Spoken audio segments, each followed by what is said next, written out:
अब यो save and next गरिसकेपछि मेन तपाईँको बिओक्यू को अब सेक्सन आउँछ। बिओक्यू को सेक्सनमा चाहिँ कुन कुन आइटम, अब यहाँनिर आइटमहरू विभिन्न आइटम छन् होइन। अब यहाँनिर चाहिँ तपाईँले चाहिँ यो क्वान्टिटीहरू, यसको युनिटहरू तपाईँले चलाउन मिल्दैन, यसको प्राइसहरू मात्र तपाईँले चलाउने हो। कति प्राइसमा काम गर्ने हो होइन, मार्केट एनालाइसिस गरेर होइन, मार्केट रेटहरू बुझेर मैले यो काम चाहिँ यतिसम्म चाहिँ गर्न सक्छु भनेर तपाईँहरूले आफ्नो प्राइसहरू कोड गर्ने हो। अब यो बिओक्यू भर्न त सबैजना साथीहरूलाई आइहाल्छ होला। अब अहिले मैले आफ्नो तरिकाले भर्छु, तपाईँले आफ्नो तरिकाले भर्नु। यो भरिसकेपछि तपाईँले के गर्न सक्नुहुन्छ, तल सेभ आइटम भन्ने छ, सेभ आइटममा क्लिक गरेर यसलाई सेभ गर्न सक्नुहुन्छ। यसलाई सेभ एन्ड नेक्स्ट गरेर अगाडि बढौँ।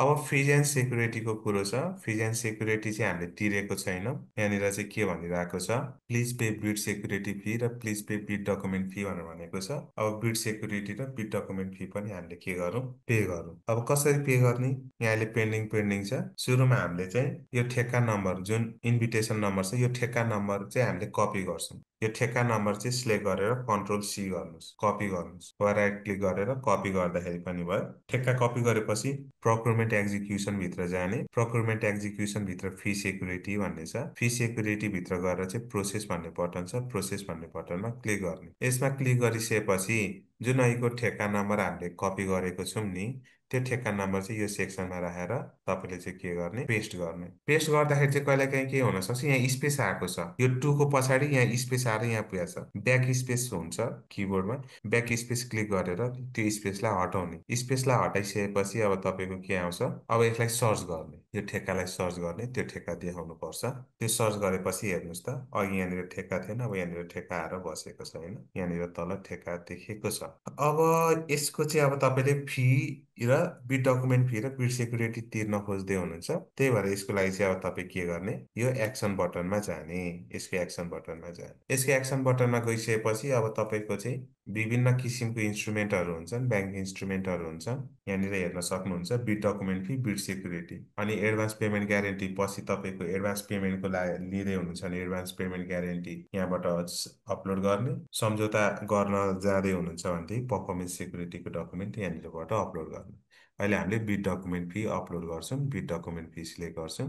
अब यो भइसकेपछि अब त्यो जुन बिट डकुमेन्ट फीको भौचर छ, त्यो भौचरलाई अपलोड गर्नु पर्यो। त्यो अपलोड गर्नको लागि यहाँ ग्यारेन्टी डकुमेन्ट छ, यसमा हामीले क्लिक गर्छौँ, अपलोड गर्छौँ। अब अहिले यहाँनिर बिट डकुमेन्ट फी एउटा मैले कुनै पिडिएफ अपलोड गरेँ।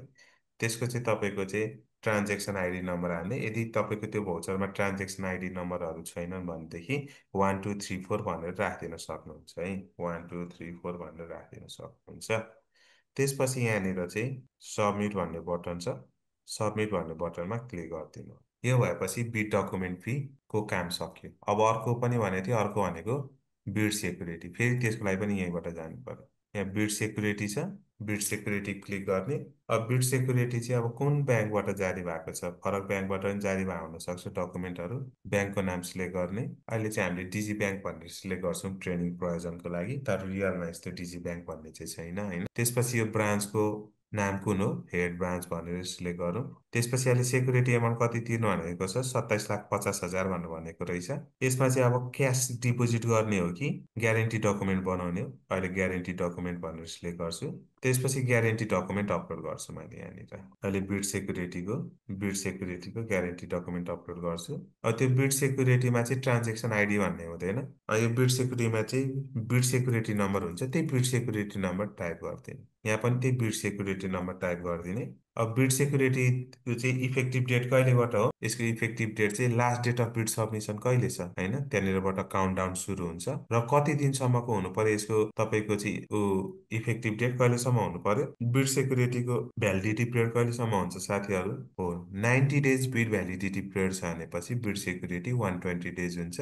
अब यसलाई सबमिट गर, ठिक छ, त्यो डेट राखेर सबमिट गरिदिउँ। यो चाहिँ 120 दिनभन्दा कम भयो, यो चाहिँ 26/1/8 भन्दा कम हुनु हुँदैन भनेर भनेको छ भनेपछि 26/1/8 भनेपछि 26मै जुन त 26/1 भनेको जनवरी भइहाल्यो, 8 भनेको छ मैले 9 भनेर राखेँ। यसलाई सबमिट गरिदिउँ अब। के भयो, यो सबमिट भयो। अब फेरि अब हामीले त अब त्यहाँ फी सेक्युरिटी तिर्नको लागि यता अब सुरुबाट फेरि जानुपर्ने छ। कहाँ जाने? होममा क्लिक गर्ने होइन, होममा जाने। होममा गइसकेपछि अब तपाईँको तल जाने, यहाँनिर चाहिँ भ्यू भन्ने बटन छ, इन प्रोग्रेसमा ठेक्का छ, भ्यूमा जाने। जति काम गर्नु भएको छ त्यो सेभ भएर बसेको छ। अघि हामी फिज एन्ड सेक्युरिटीमा पुगेको थियौँ। फिज सेक्युरिटी पुग्नुभयो भने हेर्नुहोस् त, अब अघि चाहिँ नट पेड भनेको थियो, अहिले चाहिँ पेड भनेर आयो होइन, पेड भनेर आयो। अब अगाडि बढ्नको लागि फेरि सेभ एन्ड नेक्स्टमा क्लिक गर। सेभ एन्ड नेक्स्टमा क्लिक गरिसकेपछि अब यहाँ विभिन्न तपाईँको चाहिँ डकुमेन्टहरू अपलोड गर्नुपर्ने छ। यो सबै डकुमेन्टहरू मेन्डेटोरी छैन। यहाँनिर चाहिँ साइट अर्गनाइजेसन अपलोड गर भन्छ, मेथड स्टेटमेन्ट अपलोड गर भन्छ, मोबिलाइजेसन सेड्युल अपलोड गर भन्छ, कन्स्ट्रक्सन सेड्युलहरू अपलोड गर भन्छ, इक्विपमेन्ट रिक्वायरमेन्ट अपलोड गर भनेर भन्छ होइन। अब यहाँनिर छुटाउनु नहुने भनेको चाहिँ कन्स्ट्रक्सन सेड्युल। त्यो सेड्युल चाहिँ कन्स्ट्रक्सन सेड्युल आफैले बनाएर अपलोड गरिदिने, त्यसको यस्तै फर्मेट हुनुपर्छ भन्ने छैन। तपाईँले चाहिँ एउटा आफ्नै ढङ्गले चाहिँ के गर्न सक्नुहुन्छ। अब अहिले मैले यो एउटा कन्स्ट्रक्सन सेड्युल भनेर एउटा कुनै डकुमेन्ट अपलोड गर्छु।